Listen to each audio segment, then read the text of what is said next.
నా పోలీసు మొగుడు ముగింపు. నీకు నా మీద ప్రేమ పిచ్చి పట్టి నా భార్యగా ఆలోచిస్తున్నావు, కానీ ఓ అమ్మాయిగా తల్లిగా ఆలోచించడం లేదే అంటూ బయటకు నడిచాడు ఆదిత్య. కీర్తన వెళ్తూ ఉన్న ఆదిత్యను వెనక్కులాగి అర్థమయ్యేలా చెప్పు కాస్త అని అడిగింది. అయ్యో నా తింగర పిల్లమా, కార్తీక్ మీద నీకు ఆ ఆలోచన ఉన్నది కాబట్టి దివి నిర్ణయం కాదు అనటం లేదు. కానీ ఒకవేళ లేకపోతే అప్పుడు దివి నిర్ణయం గురించి ఆలోచిస్తావు కదా. ఇప్పుడు అదే నేను చేస్తున్నది. దానికి ఇష్టం కాబట్టి ఖచ్చితంగా ఈ పెళ్లి జరుగుతుంది. కానీ కేవలం ఆ ఒక్క కారణంతో జరిగితే నా కూతురికి మంచి జీవిత భాగస్వామిని ఇచ్చాను అన్న తృప్తి ఓ ఆడపిల్ల తండ్రిగా సంతోషము కలగదు. అందుకే కార్తీక్ విషయంలో ఏదైనా నాకు నచ్చనిది ఉన్నా కానీ దాన్ని దివికి తగ్గట్టుగా మార్చి దివికి ఇచ్చి పెళ్లి చేస్తాను. ఇలా ఆలోచించాను కాబట్టే నాకు కాస్త సమయం కావాలి అంటూనే పరోక్షంగా అతనితోనే దివి పెళ్లి అని చెప్పాను అన్నాడు ఆదిత్య. దివి విషయంలో ఆలోచించింది 100% కరెక్ట్ ఆదిత్య. మనం ఆడపిల్ల తల్లిదండ్రులం. మన కూతురుకు సంబంధించిన ఏ విషయం గురించి అయినా అన్ని వైపులా చాలా లోతుగా ఆలోచిస్తాం. అలాంటిది పెళ్లి విషయంలో ఆలోచించకపోతే ఎలా అన్నదే కీర్తన కదా. అందుకనే అలా చెప్పాను. అమ్మ నుండి అత్తవి కాబోతున్నావు, అల్లుడు వస్తున్నాడు, ఇకనైనా తింగర వేషాలు మానే అని చెప్పి కిందకు వెళ్ళాడు ఆదిత్య. ఆమె కూడా వెనకే వెళ్ళింది. డైనింగ్ టేబుల్ దగ్గర కేవలం అన్నపూర్ణ గారు మాత్రమే కనిపించటంతో దివి అంటూ పిలిచాడు ఆదిత్య. దివి వెళ్ళిపోయింది ఆదిత్య, వర్క్ ఉంది అని అంటూ సమాధానం ఇచ్చింది కీర్తన. తినిందా మరి అని అడిగాడు ఆదిత్య. బయట తింటాను అని చెప్పింది అని డైనింగ్ టేబుల్ మీద అన్ని సర్దుతో సమాధానం ఇచ్చింది కీర్తన. నిజం చెప్పవే, అప్పటి వరకు నీ వంట కాలేదు కదా, అందుకే నా కూతురు బయట తింటాను అని చెప్పింది అన్నాడు ఆదిత్య. అంత లేదు, ఎప్పుడూ అయ్యింది, కానీ అదే బయట తింటాను అని అన్నది అని చెప్పింది కీర్తన. సరే నాకు వడ్డించు అంటూ అన్నపూర్ణ గారి పక్కన కూర్చున్నాడు ఆదిత్య. ఏమిటి దివి, కలుద్దాము అన్నావు, ఈరోజు హాస్పిటల్ ప్రోగ్రాం లేదా అంటూ దివికి ఎదురుగా కూర్చుంటూ అడిగాడు కార్తీక్. ఉన్నది కార్తీక్, వెళ్ళాలి. సాయంత్రం అంటే ఆఫీస్ అయ్యాక నువ్వు ఫ్రీ అవుతావు, కానీ నాకు కుదురుతుందో లేదో అని ఇప్పుడు కలిశాను అని చెప్పింది దివి. ఏదైనా ముఖ్యమైన విషయం మాట్లాడాలా అని అడిగాడు కార్తీక్. అవును కార్తీక్ అని క్షణం ఆగి మనం పెళ్లి చేసుకుందామా అని నేరుగా అడిగింది దివి. ఆమె అలా సూటిగా అడగటం అతనికి చాలా నచ్చింది. పైగా ఆమె పట్ల అతనికి ప్రేమ ఉన్నది. ప్రేయసి వచ్చి పెళ్లి చేసుకుందామా అంటే ఎంత సంతోషంగా ఉంటుంది. అలాంటి అదృష్టం ఏ ప్రేమికురాలికి వస్తుంది. కానీ అతనికి మాత్రం తన ప్రేమను వ్యక్తపరచలేని పరిస్థితి. ఆదిత్యను దృష్టిలో పెట్టుకుని దివికి ఏమి సమాధానం ఇవ్వాలో అర్థం కావటం లేదు. అలా అని చేతికి అందిన ప్రేమను వదులుకోవాలి అని లేదు. అందుకే తెలివిగా నాకు కొంచెం సమయం కావాలి దివి అన్నాడు కార్తీక్. దివి అనుమానాస్పదంగా చూసింది అతని వైపు. ఆమె పెళ్లి చేసుకుందామా అని అడిగినప్పుడు అతని ముఖంలో సంతోషం చూసి ఖచ్చితంగా ఒప్పుకుంటాడు అని అనుకున్నది.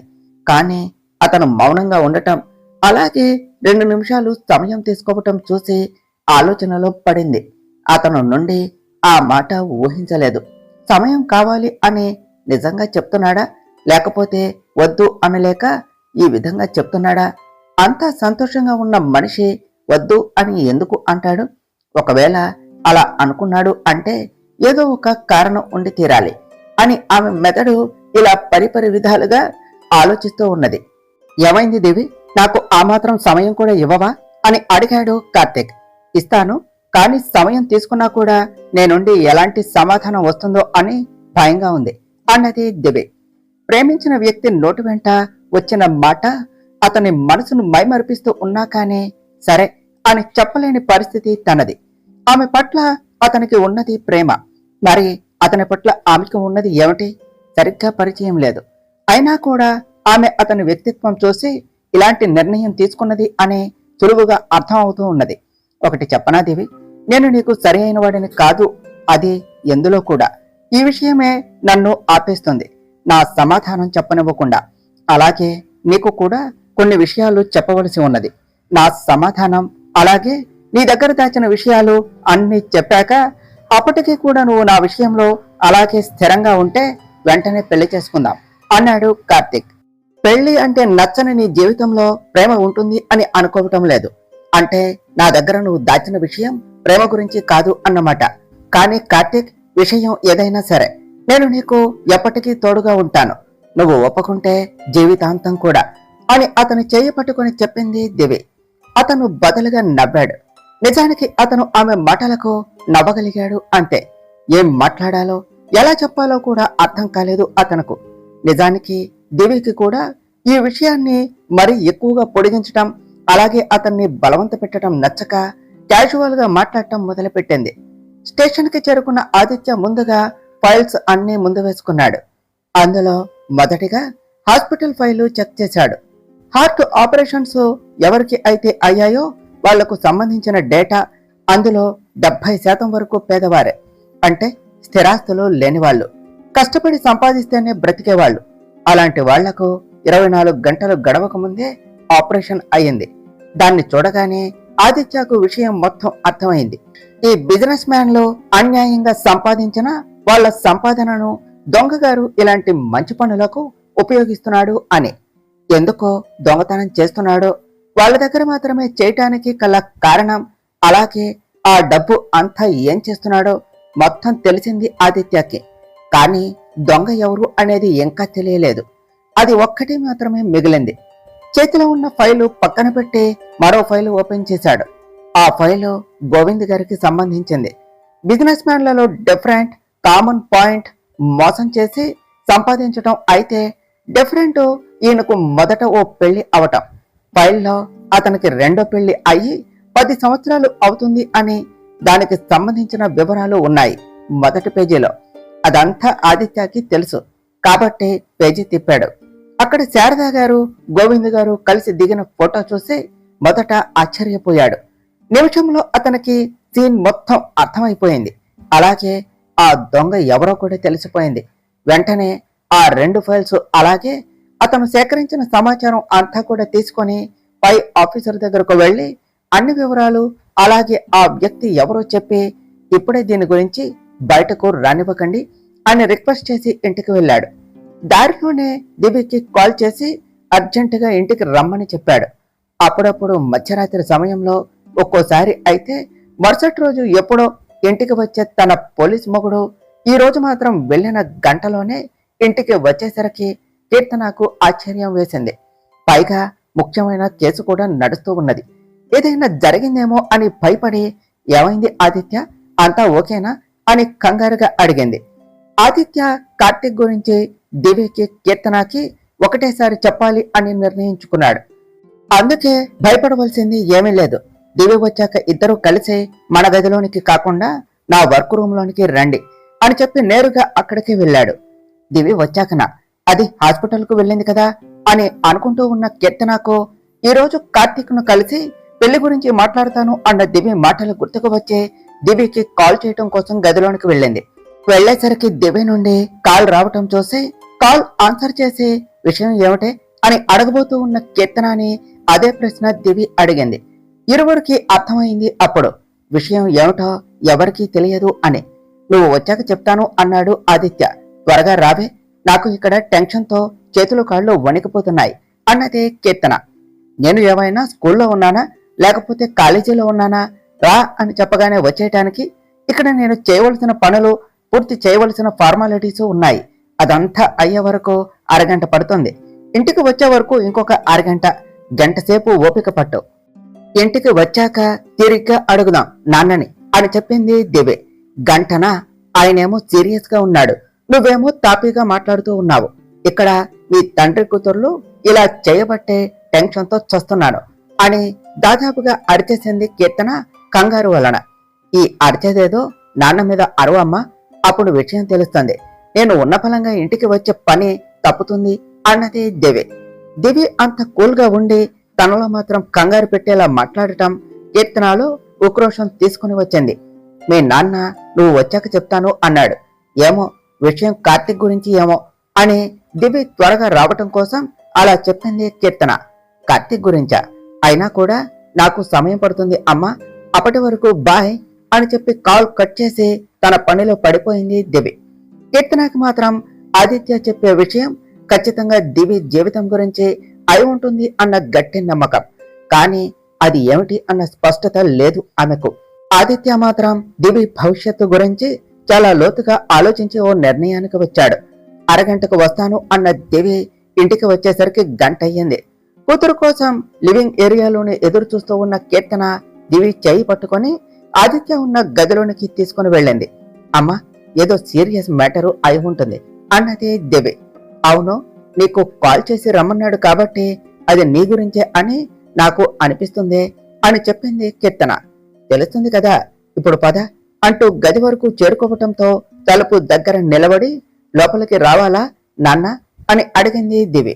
రాదివి, నీకోసమే ఎదురు చూస్తూ ఉన్నా అని ఆదిత్య అనటంతో కీర్తనతో కలిసి లోనికి వచ్చిన దివి, వర్క్ ఉంది నాన్న, అందుకనే ఆలస్యం అయ్యింది అని చెప్పింది.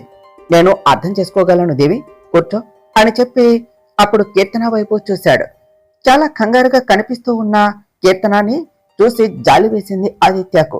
దేవి, కార్తీక్ ని కలిశావా అని నేరుగా పాయింట్లోనికి వచ్చాడు ఆదిత్య.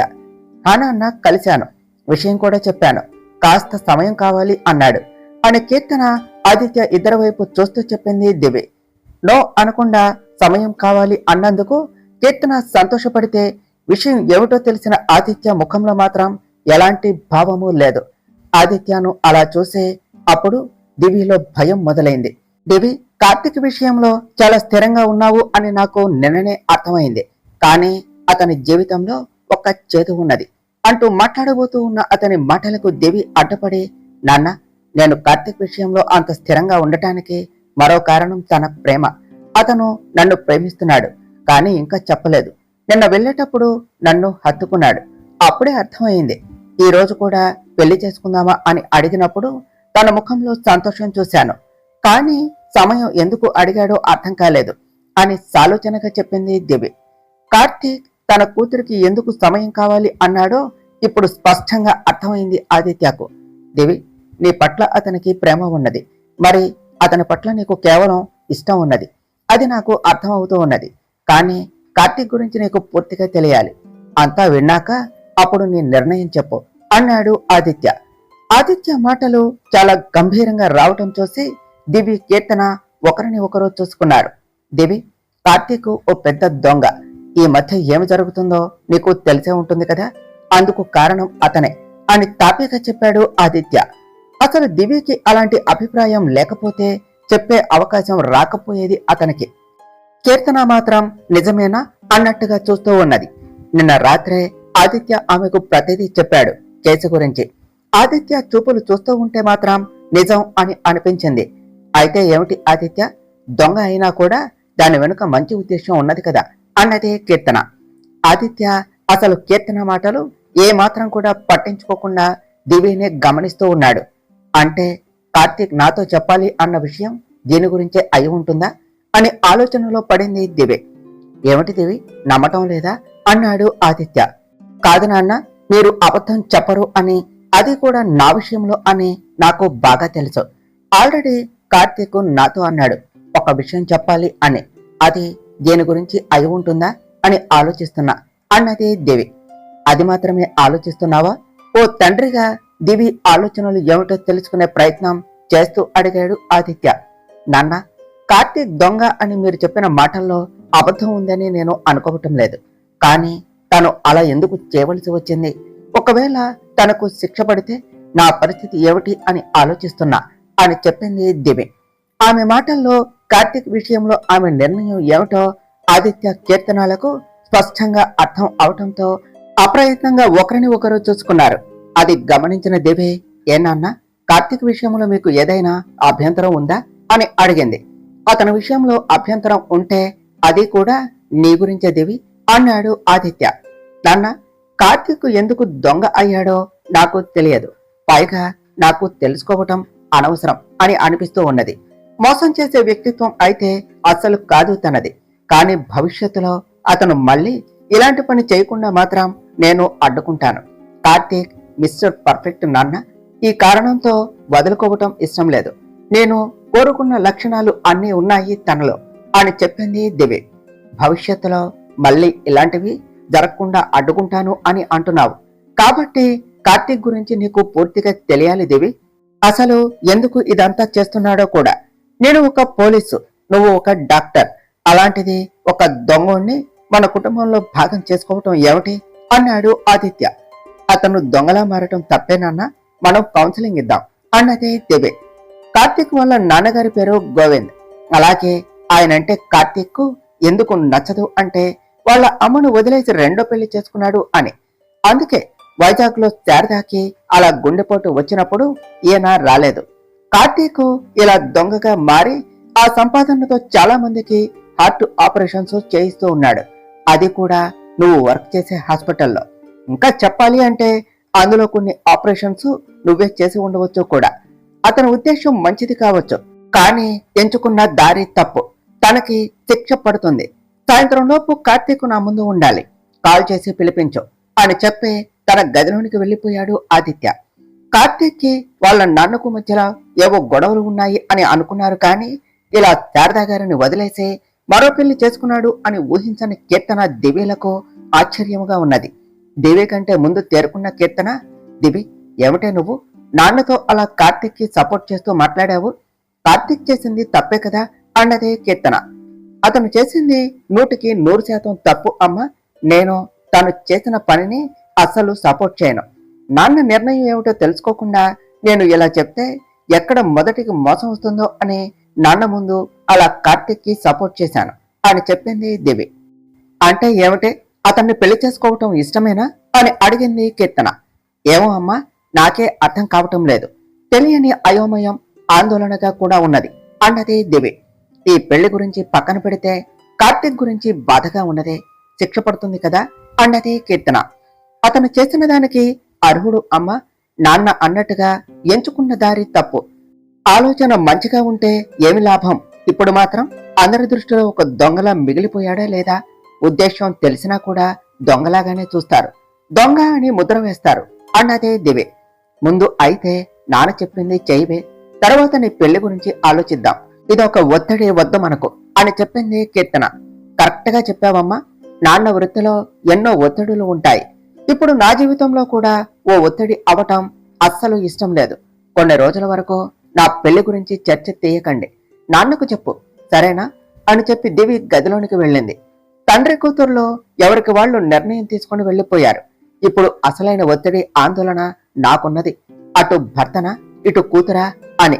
అతను చేసింది ముమ్మాటికి తప్పు, ఖచ్చితంగా శిక్ష పడాలి, పడుతుంది కూడా. మరి దివి ఎన్నో ఆలోచనలతో తల పగిలిపోవటంతో కిచెన్ లోనికి వెళ్లి కాఫీ పెట్టుకుని వచ్చి సోఫాలో కూర్చొని తాగుతూ ఉన్నది కీర్తన. దివిని కలిసిన కార్తీక్ కి ఆఫీస్కు వెళ్లే అంత ఆసక్తి లేకపోవడంతో నేరుగా ఫ్లాట్ కు వెళ్లి దివి గురించే ఆలోచిస్తూ ఉన్నాడు. పెళ్లి చేసుకుందామా అని అడిగింది కాబట్టి ఖచ్చితంగా నా ప్రేమ గురించి చెప్పవచ్చు, కానీ నేను చేసే వాటి గురించి తెలిస్తే ఎలా? అన్నీ తెలిసాక నన్ను యాక్సెప్ట్ చేస్తుందా మరి అని ఆలోచిస్తూ ఉన్న అతనికి దివి నుండి కాల్ వచ్చింది. హలో కార్తీక్, ఫ్రీగా ఉన్నావా అని అడిగింది దివి. ఆమె మాటల్లో హుషారు, మునుపటిలా చనువు లేకపోవటం చూసి అతని బ్రుకుటి ముడిపడింది. అతని ఆలోచనలు పరిపరి విధాలుగా సాగుతూ ఉన్నాయి. కార్తీక్ ఉన్నావా అన్నది దివి. హా దివి చెప్పు అన్నాడు కార్తీక్. నాన్న నిన్ను కలవాలి అని అంటున్నారు, సాయంత్రం వచ్చాయి అని చెప్పింది దివి. ఒక్కసారిగా భయం వేసింది అతనికి. దివికి అన్ని తెలిసాయేమో అని. ఈ పోలీసు శిక్ష గురించి అతనికి భయం లేదు, కానీ దివి విషయంలోనే భయం. అంటే దివి నువ్వు ఇంట్లో ఉన్నావా అని అడిగాడు కార్తీక్. అవును అని చెప్పింది దివి. మరి మీ నాన్నగారు అన్నాడు కార్తీక్. ఇంట్లోనే ఉన్నారు ఈరోజు అని చెప్పింది దివి. ఈ రోజు అనేసరికి ఆదిత్య స్టేషన్ కి వెళ్ళలేదేమో, పెళ్లి గురించి మాట్లాడటానికి పిలిచాడేమో అనుకుని దివి సాయంత్రం నాకు కుదరదు, ఇప్పుడు రావచ్చా అని అడిగాడు కార్తీక్. అవసరం అయితే ఆదిత్య దగ్గర తనే స్వయంగా లొంగిపోయి నిజాన్ని బయటపెట్టి దివితో తన పెళ్లి విషయంలో ఒక అభిప్రాయానికి రావాలి అని అతని ఉద్దేశం. అందుకనే వెంటనే రావచ్చా అని అడిగాడు. నాన్నని అడిగి చెప్తాను అంటూ దివి తన గది దాటి ఆదిత్య దగ్గరకు వెళ్లి కాళ్ళు మ్యూట్లో పెట్టి ఆదిత్యను అడిగింది. పోలీసు అలాగే తండ్రి, ఈ రెండింటి పరంగా కార్తీక్ ని వెంటనే కలవటం, మాట్లాడటం అతనికి చాలా ముఖ్యం. పైగా ఇప్పుడు ఎలాంటి పని లేకపోవటంతో తనకు అంగీకారమే అన్నట్టుగా తల నిలువున ఊపాడు ఆదిత్య. దివి వెంటనే అక్కడి నుంచి కొంచెం దూరం వచ్చి కాల్ అన్మ్యూట్ చేసి రమ్మన్నారు కార్తీక్ అని చెప్పింది.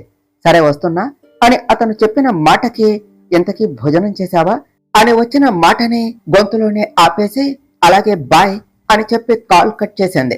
గదిలోనికి వెళ్లబోయిన దివి ఏమంటే మధ్యాహ్నం సమయంలో కాఫీ తాగుతున్నావు అన్న అన్నపూర్ణ గారి మాటకు ఆగి కిందకు చూసింది. అక్కడ కీర్తన కనిపించడంతో ఏం సమాధానం చెప్తుందా అని ఎదురు చూస్తూ ఉన్నది.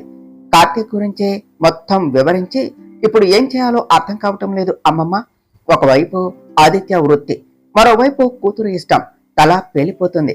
ఇదంతా ఆలోచిస్తూ ఉంటే అని చెప్పింది కీర్తన. కన్నయ్య నిర్ణయం ఏమిటి మరి అన్నారు అన్నపూర్ణ గారు. తెలియదు అమ్మమ్మ, అది తెలియదు కాబట్టే ఇదంతా అన్నది కీర్తన. ఎక్కువగా ఆలోచించకే, మనం అనుకున్నది అవ్వాలి అని లేదు. దివ్యకి ఎవరితో రాసిపెట్టి ఉంటే వాళ్లతో అవుతుంది. ఆలస్యం అయినా దానికి మంచి వ్యక్తిని తీసుకుని వద్దాం అని చెప్పారు ఆవిడ. పైనుండి దివ్యతో పాటు ఆదిత్య కూడా వాళ్ళ మాటలు విన్నాడు. కీర్తన, భోజనం పెట్టేది ఏమైనా ఉందా లేదా అన్నాడు ఆదిత్య. తండ్రి మాట విని వెనక్కు తిరిగింది దివ్య. నాన్న, ఇప్పుడు కార్తీక్ వస్తాను అని అన్నాడు. మరి తనతో కలిసి తినటం మీకు ఓకేనా అని అడిగింది దివ్య. మనం తర్వాత తిందాం దివి, నేను చెప్పింది నాన్నమ్మ గురించి అన్నాడు ఆదిత్య. ఆ మాట కీర్తనకు విడిపించడంతో పరుగున కిచెన్ లోనికి వెళ్ళింది. ఎక్కువ గాబరా పడకే, నేను మీతో కలిసి తింటాను అన్నారు అన్నపూర్ణ గారు. ఇంతలో కార్తీక్ అక్కడకు వచ్చాడు. అది చూసి ఆదిత్య దేవి కిందకు వచ్చారు. కార్తీక్ అన్నపూర్ణ గారిని పలకరించి ఆ తరువాత ఆదిత్యను పలకరించాడు. అతని గొంతు వినిపించడంతో కీర్తన అక్కడకు వచ్చి అతన్ని పలకరించింది. ఆదిత్య నేరుగా వచ్చి అతనికి ఎదురుగా నిలబడి ఎందుకు ఇలా దొంగతనం చేస్తున్నావు అని సూటిగా విషయంలోనికి వచ్చాడు. ఇప్పుడు కార్తీక్ కి అర్థమైంది ఆదిత్య ఎందుకు రమ్మని అన్నాడో అని. దొంగ నేనే అని తెలిసినా మీకు అందుకు కారణం కూడా తెలిసి ఉంటుంది కదా. పైగా మీ తెలివితేటల గురించి, మీ విజయాల గురించి చాలా విన్నాను నేను అని ధైర్యంగా సమాధానం ఇచ్చాడు కార్తీక్. చేసేది తప్పు పని కాదు కాబట్టి అందుకే అంత ధైర్యం ఉంది అతనిలో అని అందరూ అనుకున్నారు. కార్తీక్, నీ ఆలోచన తప్పు అనటం లేదు, నువ్వు చేసింది తప్పు అని అంటున్నా. నీకు అలాంటి మంచి పనులు చేయాలి అంటే అందుకు వేరే దారి ఉంటుంది కదా అన్నాడు ఆదిత్య. ఎప్పుడూ కూడా పూర్తి పేరు పెట్టి పిలిచే ఆదిత్య ఇప్పుడు అతన్ని కార్తీక్ అనటం అక్కడ ఉన్న అందరికీ ఆశ్చర్యాన్ని కలిగించింది. వేరే దారి అంటే ఎలా? నేనేమి కోటీశ్వరుడిని కాదు. నా దగ్గర ఉన్న డబ్బుతో ఇలాంటి మంచి పనులు చేయటానికి. మా అమ్మ ఆరోగ్యం కోసం చేతిలో డబ్బులు లేక సర్టిఫికెట్ అమ్ముకున్నాను. అయినా ప్రయోజనం లేకుండా పోయింది. మన అనుకున్న వాళ్ళు దూరం అయితే ఆ బాధ ఎలా ఉంటుందో నాకు తెలుసు. అలాంటి బాధ ఎవరికి కలగకూడదు అని ఇలా చేశాను. అయినా నేనే ఒకరి కష్టాన్ని దోచుకోలేదు. అన్యాయంగా సంపాదించిన డబ్బుని న్యాయం కోసం, ప్రాణం కోసం ఖర్చు పెట్టాను. నా జీవితంలో ఎలాంటి పని చేస్తాను అని అస్సలు అనుకోలేదు. డబ్బు కోసం భార్య కొడుకును వదిలేసి రెండో పెళ్లి చేసుకుని హాయిగా బ్రతుకుతూ ఉన్న ఆ గోవింద్కి థ్యాంక్స్ చెప్పాలి, నాకు ఇంత మంచి ఆలోచన వచ్చేలా చేసినందుకు అన్నాడు కార్తీక్. అతని మాటల్లో కోపం, బాధ స్పష్టంగా కనిపించింది అందరికి. దివ్యకి కూడా పూర్తిగా అర్థమైంది కార్తీక్ ఇలాంటి పని ఎందుకు చేయవలసి వచ్చిందో అని. అతను ఆమెకు మళ్ళీ తను వర్క్ చేసే హాస్పిటల్లోనే కలవటం, ఆదిత్య ట్రాన్స్ఫర్ గురించి అడగటం అంతా గుర్తుకు వచ్చాయి ఆమెకు. నేను ఏం చేస్తానో నీకు తెలుసు, అలాగే నేను ఆ వృత్తికి న్యాయం చేయాలి అని అనుకుంటున్నాను కార్తీక్ అన్నాడు ఆదిత్య. నాకు ఈ ఆలోచన వచ్చినప్పుడే ఎలాంటి శిక్ష అయినా అనుభవించాలి అని, చట్టానికి లొంగిపోవాలి అని నిర్ణయం తీసుకున్నాను. ఇన్ని నెలల్లో నా వలన కొంతమందికి ఆనందాన్ని ఇచ్చాను, అది చాలు నాకు అని చెప్పాడు కార్తీక్. మరి దివి గురించి ఏం ఆలోచించావు? దివి అంటే నీకు ప్రేమ కదా, అందరికీ ఆనందం ఇచ్చావు, మరి దివికి అని అడిగాడు ఆదిత్య. దివి విషయంలో కార్తీక్ అభిప్రాయం కోసం అలా అడిగాడు ఆదిత్య. కానీ ఆదిత్య అడిగిన ప్రశ్నలో అతనికి కార్తీక్ ని అల్లుడుగా చేసుకోవటానికి ఎలాంటి అభ్యంతరం లేదు అని అక్కడ ఉన్న అందరికీ అర్థమైంది. అంటే ఆదిత్య అంటూ మాట ఆపేసింది కీర్తన. కీర్తన ఏమి అడగాలి అని అనుకున్నదో అర్థమయ్యే, నా సర్వీసులో చాలా మందిని చూశాను కీర్తన, వాళ్లతో పోలిస్తే కార్తీక్ బెటరు. అసలు వాళ్ళని కార్తీక్ తో పోల్చడం కూడా వృధానే. కార్తీక్ దగ్గర డబ్బు లేదు, కాబట్టి ఈ దారి ఎంచుకున్నాడు. లేకపోతే అసలు ఇలా చేసేవాడు కాదు. అయినా కార్తీక్ అలాంటి బిజినెస్ మ్యాన్లకు బుద్ధి వచ్చేలా చేశాడు. వాళ్ళ అక్రమ పనులు వెలుగులోనికి తీసుకుని వచ్చాడు. చేసిన దానికి నా వృత్తిపరంగా శిక్ష ఉంటుంది. అలాగే ఆడపిల్ల తండ్రిగా నా ఇంటి అల్లుడు అన్న అభిమానం కూడా ఉంటుంది నా మనసులో అన్నాడు ఆదిత్య. నన్ను బాధ పెట్టడం మీకు అస్సలు ఇష్టం ఉండదు నాన్న. కానీ ఆ ఇష్టం కోసం కార్తీక్ ని నాకు ఇచ్చి పెళ్లి చేయాలి అన్న ఆలోచన వద్దు. తను చేసే పనులు మీకు నచ్చాయి కావచ్చు, కానీ నాకు నచ్చలేదు అని చెప్పింది దివ్య. ఇందాక మార్చుకుంటాను అని చెప్పావు కదా తల్లి. అయినా నేను కేవలం నీ మీద ప్రేమతో కార్తీక్ ని నీకు ఇవ్వటం లేదు. ఓ తండ్రిగా అన్ని వైపులా ఆలోచించే ఈ నిర్ణయం తీసుకున్నాను. నువ్వు చెప్పిన కండిషన్స్ అలాగే కార్తీక్ లాంటి వ్యక్తి దొరకటం కష్టం దివి అన్నాడు ఆదిత్య. అవును నాన్న, ఇలాంటి దొంగ ఓ డాక్టర్కి అస్సలు దొరకడు అని చెప్పింది దివి. నేను ఈ పని మానుకుంటాను దివి, కానీ నువ్వు నాకు ఓ ప్రామిస్ చేయాలి.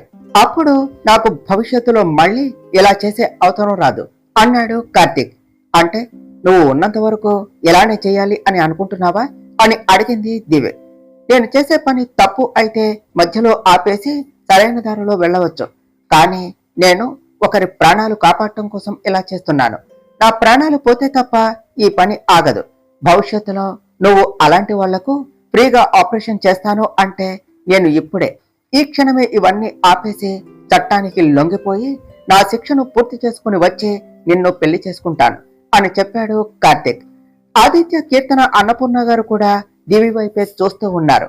ఓ దొంగని పెళ్లి చేసుకోవాలా నేను అన్నది దివి. అబ్బా, మాటిమాటికి దొంగ అని అనకు దివి. అయినా నాన్న పోలీసు, భర్త దొంగ, కాంబినేషన్ భలే ఉంటుందిలే అన్నాడు కార్తీక్ సరదాగా. ఈ దొంగ అనేది పక్కన పెడితే అతను మంచివాడు.